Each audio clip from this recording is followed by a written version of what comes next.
The Pakistan-Afghanistan border is once again on the brink after fresh clashes erupted in eastern Nangarhar province, days after Pakistani airstrikes killed dozens inside Afghan territory. While Islamabad claims it targeted terrorist hideouts, Kabul says civilians, including women and children, paid the price. The escalation raises serious questions about Pakistan's security doctrine and its growing regional isolation. Fresh fighting broke out recently between Afghanistan and Pakistani forces in eastern Nangarhar, with both sides reportedly using heavy artillery. Casualties have already been confirmed. The clashes come just days after Pakistan carried out late-night airstrikes inside Afghan territory, and Operation Kabul says struck residential compounds rather than militant camps. Entire structures in Gardi Khas village were reduced to rubble, with families trapped beneath debris. Rescue efforts are still underway as villagers dig through collapsed homes in search of survivors.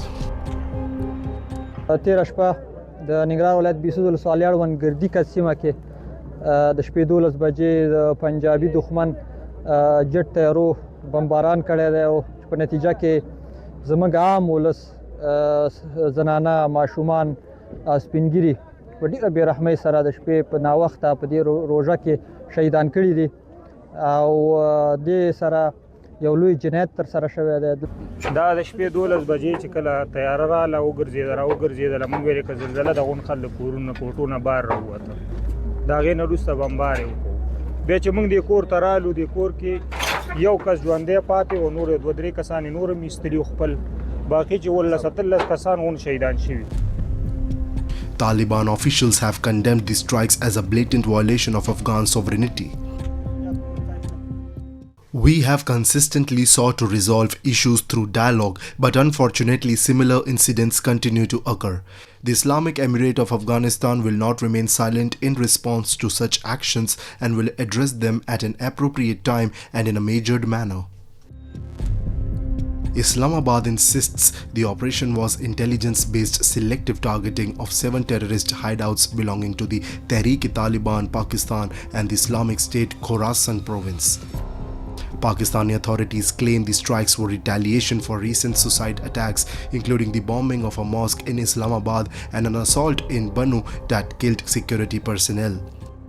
However, critics argue that Pakistan's repeated reliance on cross-border force reflects a deeper failure, its long-standing policy of cultivating and tolerating terrorist networks that have now turned against it.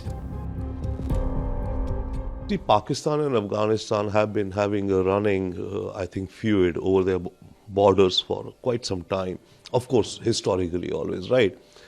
And surprisingly for Pakistan, when Taliban came to power, it assumed that Taliban would very much look up to Pakistan for guidance in terms of foreign affairs and strategic security relations.